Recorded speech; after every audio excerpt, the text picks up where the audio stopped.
it would be nicer for both probably the pros and the community itself that the patches are less frequent and don't have that many big changes such in a short period of time.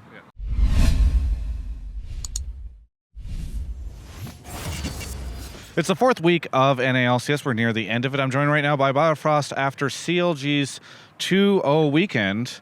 This coverage presented by Omni/. Talk a little bit about that and something else, which we'll get to in a second. But first off, Biofrost. Okay, so you guys went 2-0. Pretty good weekend for you. And I'm trying to think, have you gone 2-0 the rest at some other point in time this split? Not this split so far. I think last split we went 2-0 once, and then we went on a 6-game losing streak. Well, okay, well that's a bad sign. maybe it would have been better for you if you'd gone 1-1. No, I think it's fine that we went 2-0 this week. So you went 2-0. And now you guys are tied for first place with like 3 other teams, so it's not as exciting. But you're tied for first place, which is way better than last split. So what's going on behind the scenes that led you to this place? It feels weird to be tied for first place when you're 5-3. I think LCS is just so close right now.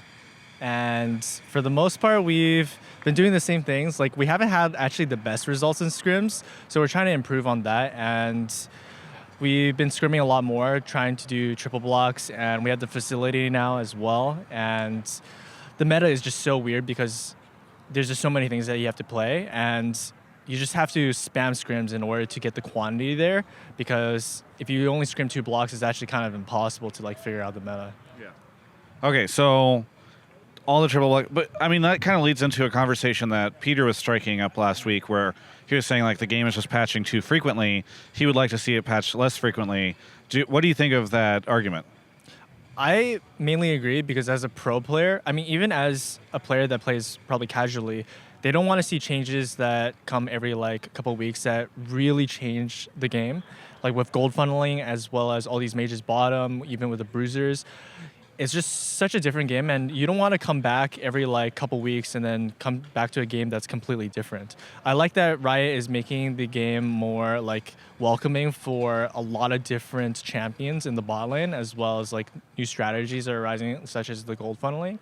But it would be nicer for both probably the pros and the community itself that the patches are less frequent and don't have that many big changes such in a short period of time. Okay. We were talking a little bit before this. So I requested a sneaky interview yesterday because, you know, he's back in action. Figured that would be a good interview for the channel. Unfortunately, I was declined that interview, and they gave it to some other outlets. And then I requested again today, but unfortunately was told he's too busy. So I still need to get these answers out there because everybody's going to be asking about them. So because, you know, you just played him, I didn't get the interview. I need you to act as if you're sneaky. I'm going to ask you the questions I would have asked him. Welcome to my butthole. Yes. Okay, good. That's a good start. That's a good start. We're already there. So, first off, Sneaky, you didn't play for like, I don't know, however many weeks. It's crazy. Everybody's wondering what's going on. What was that like for you? I was just streaming, and I mean, I was just kind of having fun in Academy. Like, we were playing a lot of Funnel and kind of doing some cosplay in the meantime, as well as going to anime expos. A lot of fun. Yeah. Were you worried at any point in time that you like wouldn't play at all this split? I mean, I'm not really that concerned because I have my streaming career as well as my cosplay career, but I do really like playing competitive, so it's nice to be back on C9. Okay. How do you feel about your cosplay career? Is that taking off really for you? I mean, I've had some really good ones, and for the most part, I think the community has been pretty accepting of it. Yeah. They look insane. I have noticed that for the most part, you tend to do gender bend cosplays. Maybe you can explain to me what it is about gender bend cosplays that you have been enjoying. Like, why do you, Sneaky, do a lot of gender bend cosplaying? It's probably because I look hot when I do them. Oh, because you look hot? Yeah. Okay, cool. So that's your thing. Yeah, that's pretty much my thing. Okay, very good. Well, it's good to have you back, Sneaky.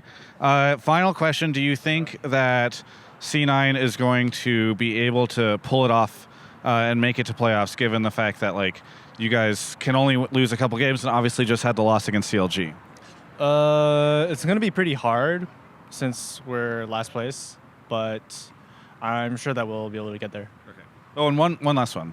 What was it like playing against CLG's bot lane? I mean, CLG's bot lane is pretty bad, honestly. Actually, I don't think Sneaky would say that ever. Yeah, he'd just whip his hair a lot and go like, I don't know, like it was okay, you know. Yeah, they're fine, I guess. Yeah, okay. They're fine, I guess. Yeah, that's a good answer. Okay. All right, back to Biofrost. What is going to happen with CLG? Like, for you guys are first place. Can you maintain it? That would be ideal. I think there's still so much to learn. Like the meta, since it's so like constantly changing, there's like so many things that you can do with it. Hopefully, there's not like another patch that considerably changes the meta. But I would like to see like gold funneling be removed. But yeah, we're just kind of taking things one step at a time. Yeah. It's weird because you guys want patches, but you don't want patches, right? Like you don't want gold funneling in. Well, I assume if they remove gold funneling, it'll change the balance of power between some of the other champions. Yeah, pretty much. But I think that even though pros don't want like some changes right now, they would still be happy to see gold funneling be removed. But won't that change? Like, will other things be affected? Because isn't it kind of like a domino effect?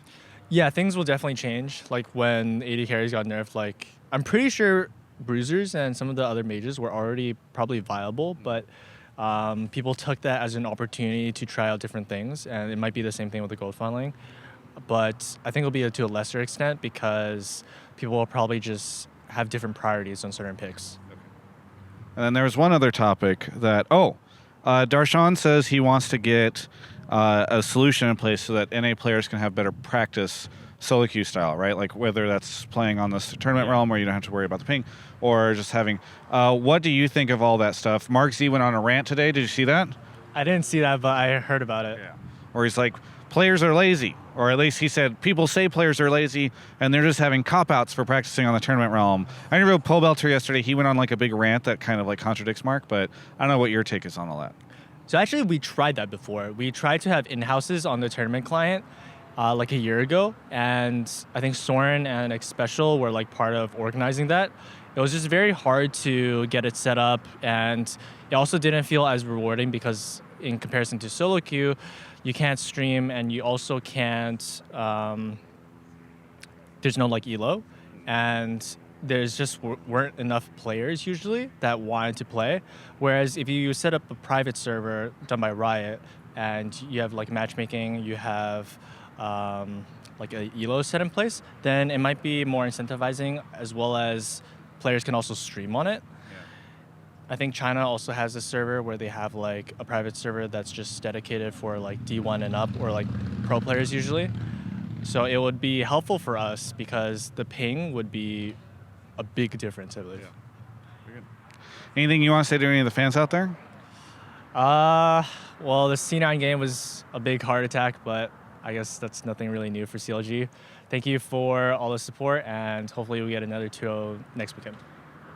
Thank you so much for the interview, Vincent. For everyone else, you can check out the rest of my coverage of all things esports right here on my YouTube channel. Hey, hope you enjoyed that interview. I certainly did. I'm actually going to rewatch it several times after this. Anyway, my point is, I want to say thanks to OmniSlash for supporting this content. And also I wanted to mention something to you. If you're running ad block on this YouTube channel right now, that's sad. But I've got a way in which you can make me happy. If you have Amazon Prime, you can get Twitch Prime. You just link your Amazon Prime, your Twitch account. You can click the Twitch link in the YouTube description and give me your free Twitch Prime. That's actually kind of cool. Anyway, thanks again, OmniSlash. Thanks for watching. That's it.